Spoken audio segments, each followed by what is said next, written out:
आणि त्यांना प्रचंड वीकनेस आलेला आहे आणि डॉक्टरांचं तेच म्हणणं होतं की अन्न 4 दिवस काहीच पोटात न गेल्यामुळे त्यांना ट्रिमेंडस वीकनेस आलाय.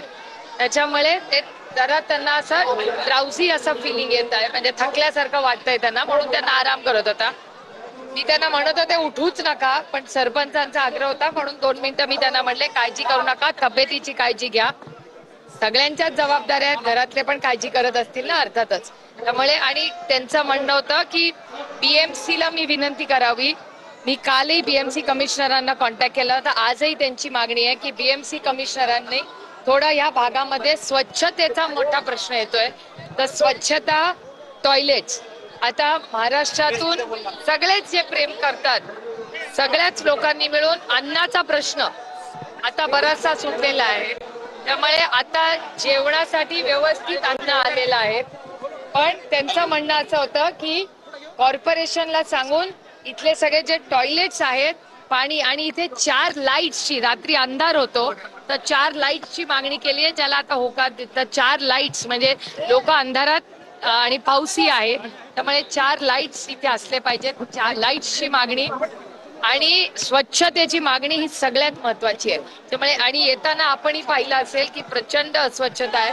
तर मी आता म्युन्सिपल कमिशनरांना फोन करणार आहे आणि इथे या भागामध्ये स्वच्छता आणि आलेल्यांची सोय ही टॉयलेटची पण केलेली दिसली, पण त्याच्यातही स्वच्छता आणि अन्नाचं जे काय झालं लोकांना गैरसोय होता कामा नये अशी विनंती महाराष्ट्र सरकारला करावी आणि बीएमसी ला करावी अशी त्यांची मागणी आहे.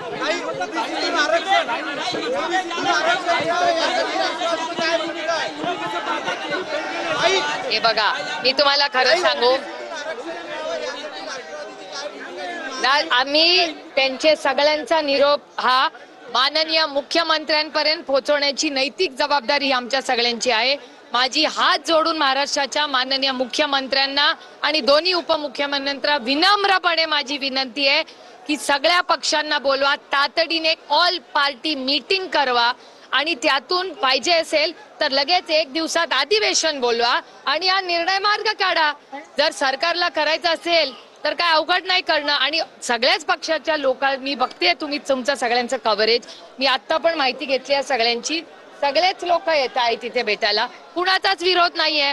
जर कुणाचाच विरोध नसेल तर माननीय मुख्यमंत्र्यांनी तातडीने कॅबिनेटमध्ये निर्णय घ्यावा आणि गरज पडली जर काही करायचं असेल कॉन्स्टिट्यूशन अमेंडमेंट वगैरे तर तातडीने त्यांनी एक असेंब्लीला उद्या बोलवावी. काय अडचण आहे? असेंब्ली अर्जंटली बोलवून टाका, दिवसभर नाही 24 तास चर्चा करा आणि पास करून टाका. काय अडचण आहे?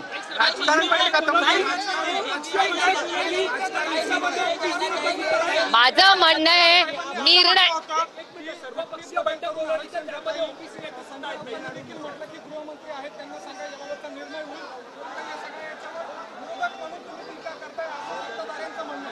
सत्ताधाऱ्यांच्याच हातात आहे निर्णय. त्यांनी आमच्यावर टीका करायची का? जे सत्तेमध्ये आहेत आणि आज जे आमच्यावर टीका करतायत त्यांनी किती वर्ष काँग्रेसमध्ये काढली, त्यातले किती वर्ष आमच्याच बरोबर होते.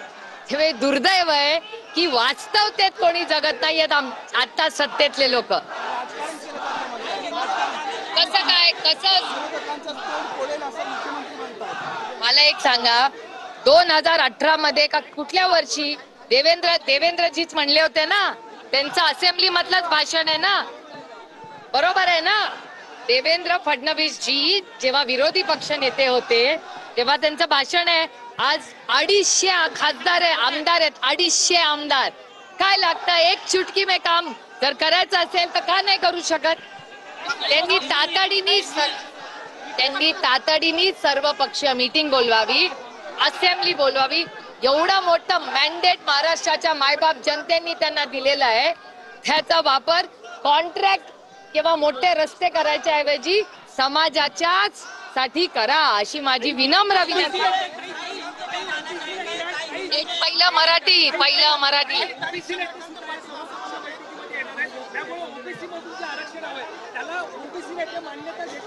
अहो चर्चा तर झाली पाहिजे. लोकशाही आहे, अजूनही हुकुमशाही नाही आणि आम्ही हुकुमशाही होऊ देणार नाही.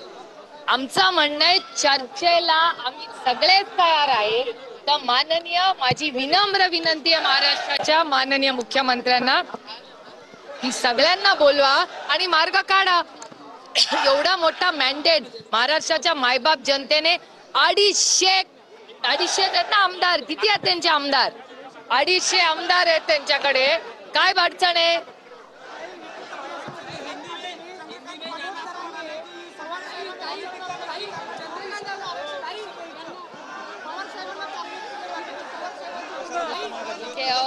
बघा ना, विरोधी पक्षात आले तरी ते सगळं आदरणीय पवार साहेबांकडूनच लोकांची अपेक्षा आहे. आदरणीय पवार साहेब तर विरोधी पक्षात आहेत तरी लोक मराठी पहिलं.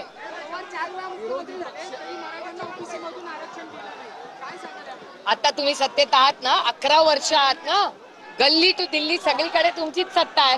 करून दाखवा तुम्ही. आम्ही कुठे नाही म्हणतोय. आमची सहकार्याची भूमिकाच आहे.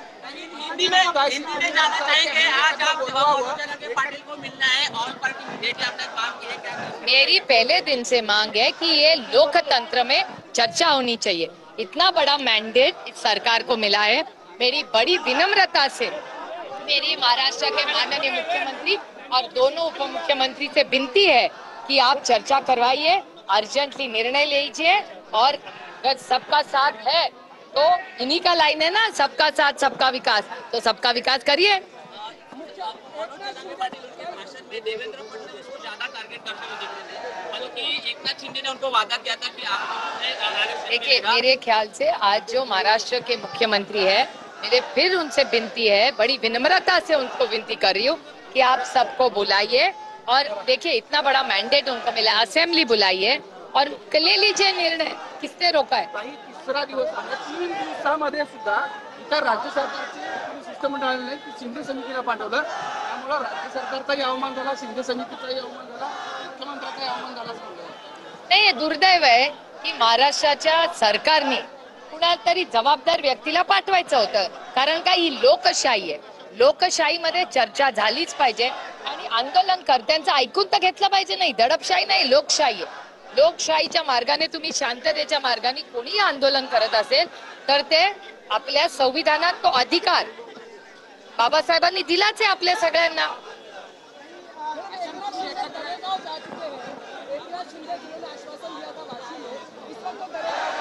मुझे नहीं पता वो कहाँ है, वो नहीं पता मुझे कहाँ है. मैं बड़ी विनम्रता से महाराष्ट्र सरकार को विनती कर रही हूँ कि यहाँ सफाई होनी चाहिए. यहाँ जो टॉयलेट्स है वो साफ होने चाहिए. और दूसरी बात, यहाँ लाइट्स रात को नहीं लगते तो सबको दिक्कत होती है, तो थोड़े लाइट यहाँ लगाने चाहिए. और मेरी बड़ी विनम्रता से सरकार को विनती है कि आप एक ऑल पार्टी मीटिंग बुलाइए और निर्णय लीजिए. असेंबली बुलाइए अर्जेंटली. क्या दिक्कत है? आमची पूर्ण आमचं म्हणणं आहे, चर्चाला आम्ही कधीही बसायला तयार आहोत. आरक्षण द्यायचं का? हा मुद्दा माझं म्हणणं आहे. निर्णय कोण घेणार? जबाबदार आज निर्णय कुणाच्या हातात आहे? विरोधी पक्षाच्या का सरकारच्या? कुणाच्या हातात आहे?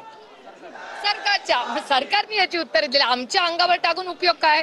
आता सत्ता मुख्यमंत्री व्हायचं आहे ना, सगळे पक्ष घर फोडून झालाय ना, आता निर्णय घ्यायची वेळ आलेली आहे. आमचे पक्ष फोडले, आमची घरं फोडली ना, आता घ्या ना निर्णय. बसलाय ना 250 आमदार घेऊन, मग घ्या निर्णय. सत्ता नुसती लाल बत्तीची गाडी, प्रायव्हेट प्लेन आणि हेलिकॉप्टर नसतं. मायबाप जनतेच्या सुख दुःखात माणूस असला पाहिजे, त्याला खरा नेता म्हणतात. मुख्यमंत्री कहा जा रहा है कि जो मराठा के लिए सबसे ज्यादा काम किया है वो भाजपा ने ही किया है. अभी कहने के लिए कुछ भी कह सकते हैं, ये वो वक्त नहीं है. और जुम्मे अभी तो आया है 10 साल. 70 साल से महाराष्ट्र और देश किसने चला है?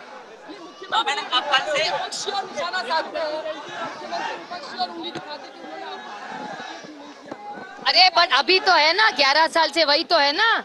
1-2 साल से नहीं, 11 साल से गली से दिल्ली तक उन्हीं की सरकार है. करे